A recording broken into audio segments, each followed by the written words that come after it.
Haribol, Namaste. Welcome again to Krishna book reading number 24. My name is Janapati Das, and thank you so much for tuning in again and listening to these wonderful stories of Krishna and his pastimes. We're going to get right into it. What I like to do is, last time I read Lord Chaitanya Mahaprabhu's first prayer. He was the incarnation of the Supreme Personality of Godhead. He is the Supreme Personality of Godhead. And he came and descended in this age of Kali for many reasons, but one of the main primary was to inaugurate the form of sacrifice in this age of Kali Yuga, the Iron Age, the age of quarrel and confusion, as a very simple and wonderful process of singing God's names.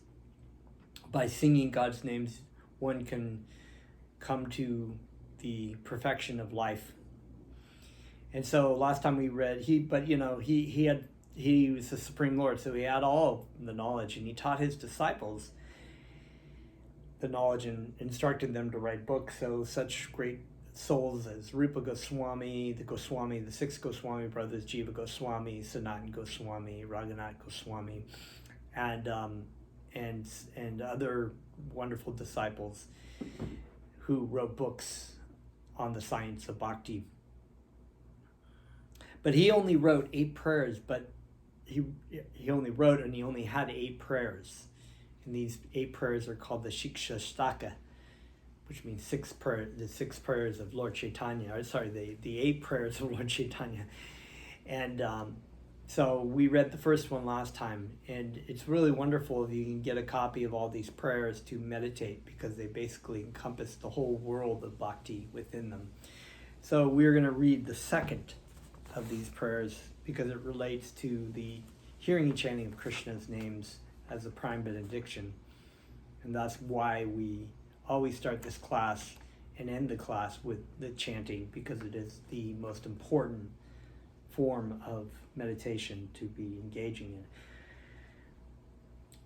O my Lord, your holy name alone can render all benediction to living beings, and thus you have hundreds of millions of names like Krishna, Gopala, Govinda, Rama, Madana Mohana, etc. And these transcendental names, you have invested all your transcendental energies. There are not even hard and fast rules for chanting your holy names. O my Lord, out of kindness, you enable us to easily approach you by chanting your holy names, but I am so unfortunate that I have no attraction for them. It's a wonderful prayer, and you can meditate on it. I'm just going to touch a little bit on it because actually you can have pretty much a whole class on just this one prayer. But the holy name, as we said, the holy name can render all benediction to living beings. We had been talking about this idea that there's so many ways. Everybody wants to have peace, but nobody really knows how to achieve peace. They try so many different things to pass laws, to try to force people to think in a certain way, or to many different things that they can do, petitions and whatnot, external things. But this simple of hearing and chanting of God's names is wonderful. It's a wonderful benediction for humanity. It can give people not only a taste of peace and understanding of who they are, but also an understanding, because in this day and age we're more increasingly moving into tribal identities, and I'm with this camp and you're with that camp, and you're black and I'm white, and I'm white and you're black, or you're straight and I'm gay, and it's just like a lot of different factions of bodily identification. And the chanting of Krishna's names will give us the vision to understand that we are not our material bodies, but we're not our material minds, but we are spiritual and eternal and wonderful. We are all God's children. We are all brothers and sisters in the truest form, all living entities, whether they're in forms of grass or birds or cows or demigods or humans. And there are so many names. It's not just Krishna, Gopala, Govinda, Rama, but Jehovah, Allah, and even many names that we don't really know, that if you chant those names with love and affection, you can come to understand the Supreme Personality of Godhead in your relationship with them. It says here also that they're not hard and fast rules to chant the holy names. It's a very easy process, because this day and age we're challenged by our minds, and we don't have very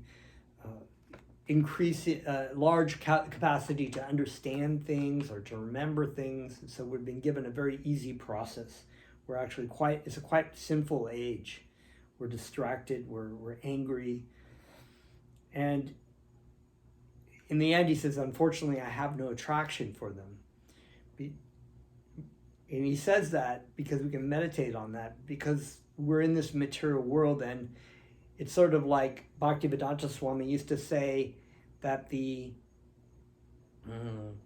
what was he said? He said that it's kind of an open secret, this idea of Bhakti Yoga. It's an open secret. Everybody's open to it. But when you give it to people, they're like, I don't want the medicine, thanks. I'm having a good time over here at the bar. Yeah, so anyway, this is a wonderful prayer. If you get a chance to look at these prayers of Lord Chaitanya and just meditate on them, it's also very wonderful. So we're going to chant, and that's what we're going to do. And then we're going to get into our story again of Manigriva and Nalakuvara, the two brothers of Kuvera. Let me offer my respectful obeisances to my spiritual master and to His Divine Grace, A.C. Bhaktivedanta.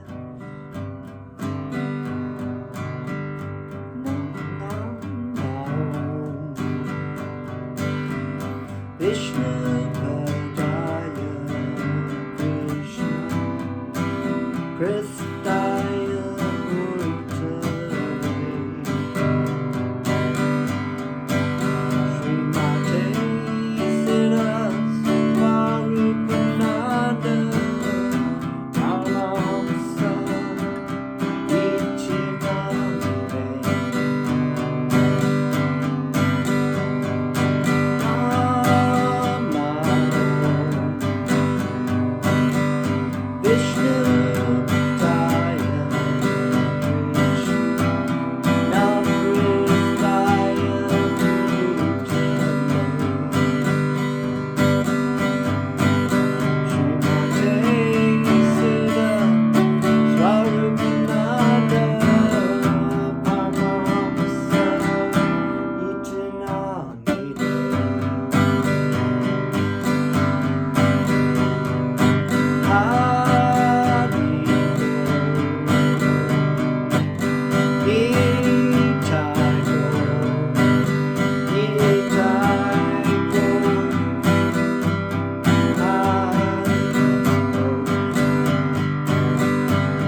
All right, we've gotten quite a ways into our video here, so we're just going to get right into it. Thank you all for joining with me. Let me offer my respects to you, and we're going to get right into the story. Om Namo Bhagavate Vasudevaya. Chapter 10, Deliverance of Nalukavara and Manigriva. Now, as you remember the story of Krishna being bound by his mother, so wonderful. I won't get into it too much. If you haven't heard it yet, you can go back to the last couple videos and hear the whole story. But basically, he had gotten bound up by his mother for doing some naughty things, and nobody can actually bind the Supreme Personality of Godhead unless he wants to be bound. So it's actually only by the will of the Supreme Personality of Godhead to be bound up. So he was seeing his mother come bring all these ropes, and she always ended up 2 inches short, because Krishna was having fun with her. Never made it. And then he was like, oh, okay, she's getting frustrated and whatnot. So he let her bind her up. And then he thought, oh, okay, I'm bound up. What can I do next? And he saw these Arjuna trees. These are big trees that were outside the courtyard.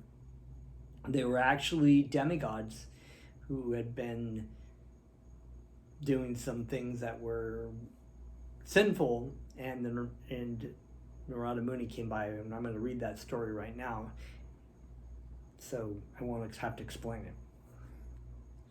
The story of the cursing of Nalakavara and Manigriva and their deliverance by Krishna under the all-blissful desire of the great sage Narada is here described. The 2 great demigods, Nalakavara and Manigriva, were sons of the treasurer of the demigods Kuvera, who was a great devotee of Lord Shiva. So people who are often devotees of Lord Shiva, it's not a problem. We don't have an issue with Lord Shiva. Lord Shiva is actually an expansion of the Supreme Lord for a particular purpose. And there are people who worship Lord Shiva, but oftentimes people who are demoniac will worship Lord Shiva for some material benefit or some mystic power. And because Kuvera was a devotee of Lord Shiva, he had this position as the demigod of the treasury. So he was very wealthy, his family was very wealthy, and that's where it was. By the grace of Lord Shiva, Kuvera's material opulences had no limit. As a rich man's son often becomes addicted to wine and women, so these 2 sons of Kuvera were also addicted to wine and sex. Once these 2 demigods, desiring to enjoy, entered the garden of Lord Shiva in the province of Kailasa on the bank of the Mandakini Ganges. There they drank much and engaged in hearing the sweet singing of beautiful women who accompanied them in that garden of fragrant flowers. In an intoxicated condition, they both entered the water of the Ganges, which was full of lotus flowers, and they began to enjoy the company of the young girls exactly as the male elephant enjoys the female elephants within the water. While they were thus enjoying themselves in the water, all of a sudden Narada, the great sage, happened to pass that way. Narada Muni is a wonderful devotee. He's called the Transcendental Spaceman because he plays his Veena, which is this wonderful instrument, and he sings the glories of Krishna, and he can travel. He has the benediction to travel in the spiritual world, the material world, and the lower planetary systems, and the heavenly planetary systems. And he goes and he preaches about Krishna to people, and you'll see that he actually shows up quite a bit in the stories of Krishna. All of a sudden, Narada, the great sage, happened to pass that way. He could understand that the demigods Nalakavara and Manigriva were too intoxicated and could not see that he was passing. The young girls, however, were not so intoxicated as the demigods, and they at once became ashamed at being naked before the great sage Narada. That's one thing about women. You can definitely say that they're in general, men have a tendency to be wanting to be the controllers, because the supreme controller is the supreme male, right? Krishna. And so when you're in the body of a male, you have this desire to control and dominate. And so women are a little bit more, I guess you could say, submissive, in the sense that they are not so much the controllers, or they don't feel that way oftentimes. And so they are smart enough to have the intelligence to see these things sometimes where men don't. So they're like, "Ooh, we gotta get out of here! Oh my God, this is terrible." And then so the young girls, however, were not so intoxicated as the demigods, and they at once became ashamed of being naked before the great sage Narada. They began to cover themselves with all haste. The two demigods' sons of Kuvera were so intoxicated that they could not appreciate the presence of the sage Narada, and therefore did not cover their bodies. On seeing the two demigods so degraded by intoxication, Narada desired their welfare, and therefore he exhibited his causeless mercy upon them by cursing them. Wow, what does that mean? Cursing them is a benediction. By a great sage, it is considered a benediction, and you will see why. Because Narada Muni, the devotee, doesn't ever, a devotee of Krishna, even when he's chastising his disciples, or, seemingly from a surface level appearing very angry at someone, they're doing that because they are trying to help them. They desire their welfare, and they see them, their students, or their devotees, in this case, these demigods, as being in a degraded system, and they're actually causing themselves violence by putting themselves into illusion, so that they will be reincarnated into different lives in hellish conditions. So anything that a Narada Muni or any great sage does as a curse, oftentimes is a benediction by Krishna's arrangement. Because the great sage was compassionate upon them, he wanted to finish their false enjoyment of intoxication. It really is false enjoyment. We think, oh, yay, getting drunk is fun, but it's like, it's not, because it puts you in a state of illusion that you're really enjoying at the same time of just really polluting your body and your mind. So he wanted to finish the false enjoyment of intoxication in association with young girls, and wanted to see Lord Krishna eye to eye. So coming to see Krishna, coming to have this relationship with Krishna, is really the prime goal of our life, is to reinstate our relationship. These kind of things that we get distracted by in the material world, and sex, with lascivious sort of sexual relationships, and drugs and alcohol and many other things in the material world that seem on the surface the goal of life, the pleasure of what we should be getting in out of life, is actually a distraction. It is what keeps us in this material world, life after life. He conceived of cursing them as follows. He said that the attraction for material enjoyment is due to an increase of the mode of passion. So we had talked about also the different modes of material nature, the mode of goodness, the mode of passion, the mode of ignorance, that generate, that influence the living entities in the material world. And the mode of passion and the desire of sex and drinking as a mode of ignorance takes us away from Krishna. It puts us in a completely elusive state. And if you've ever drank alcohol or been in a situation of like a very enticing sexual attraction to someone, you know that it dominates your mind, it agitates you like fire, so that you can't think of anything straight. In a lot of cases, when people are in situations like this, they can be unfaithful to their partner. They can ruin and damage and destroy their family. They can, in other relationships, they can also, in a case of this, also be angry and cause violence to people who don't reciprocate that mode of passion.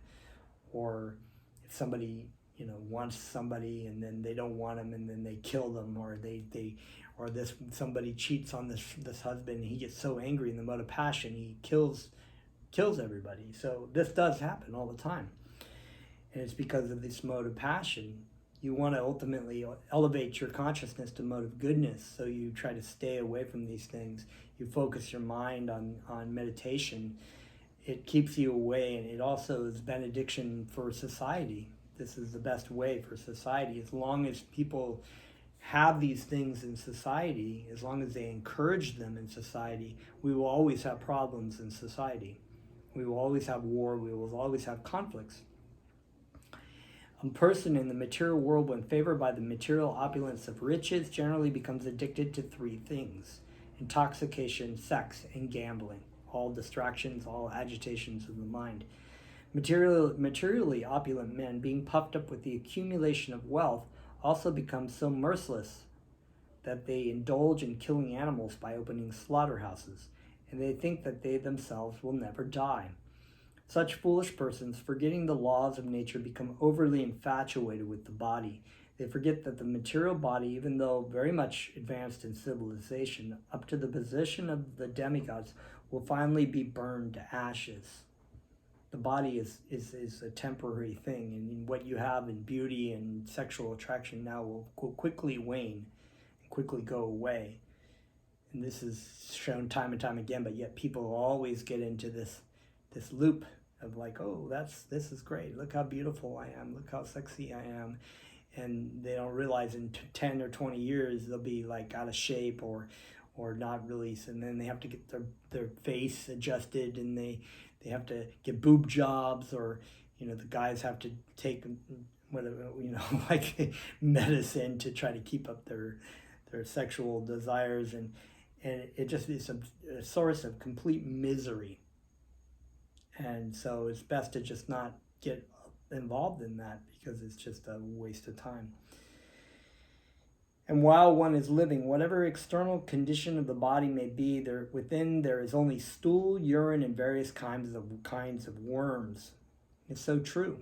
If you could really see, everything is, and they say skin deep. It's true.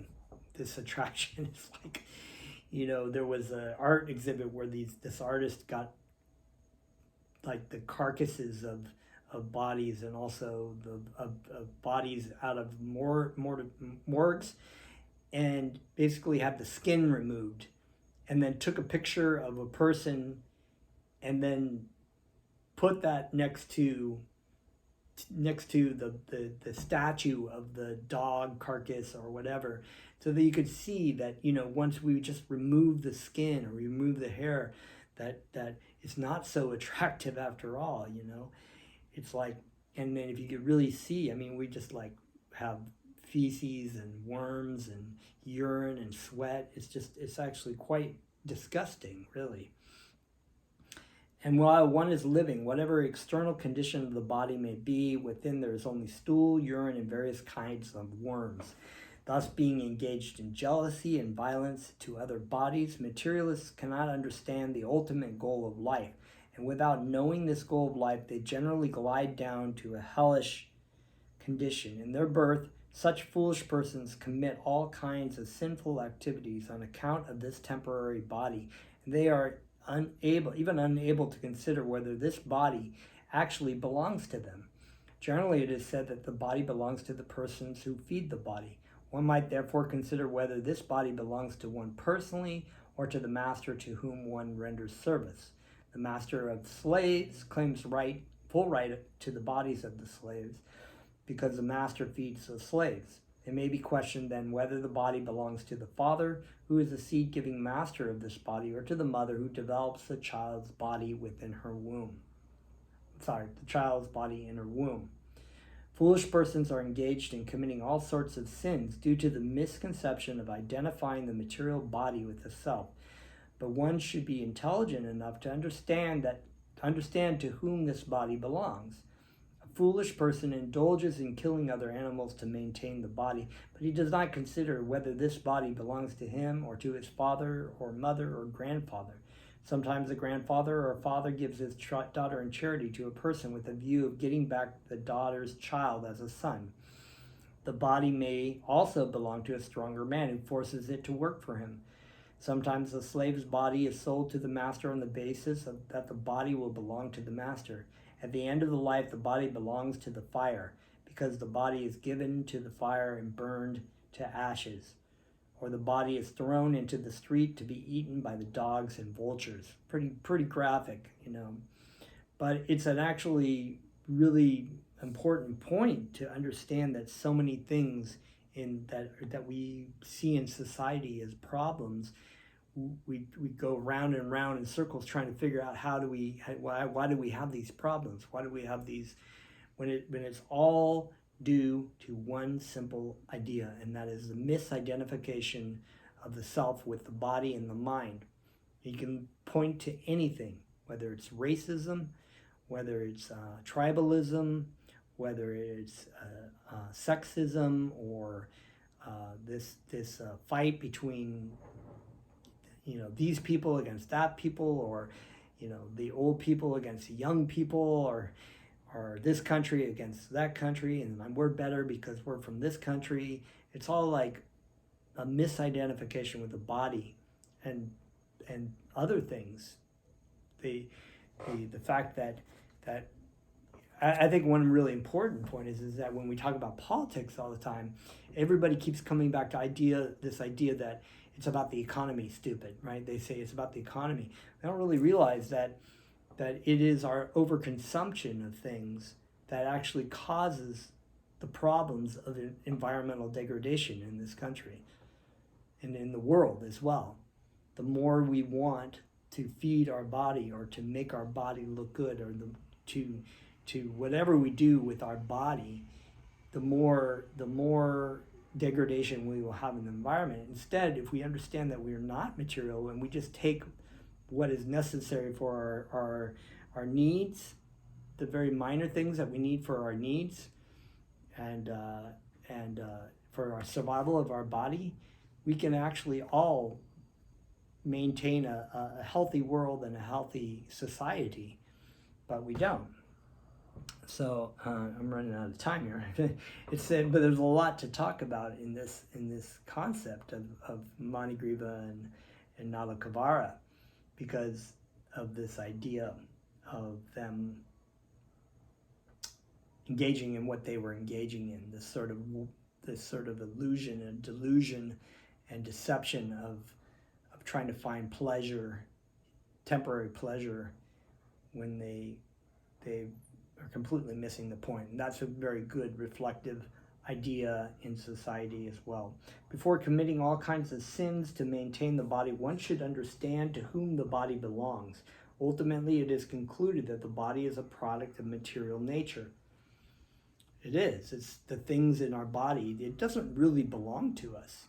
In fact, we have very little control over it. We can't say when we want to go to the bathroom, or when, if we eat something, we can't stop it from giving us indigestion or getting fat. We can try to curb like what we eat, but there's very little we can do.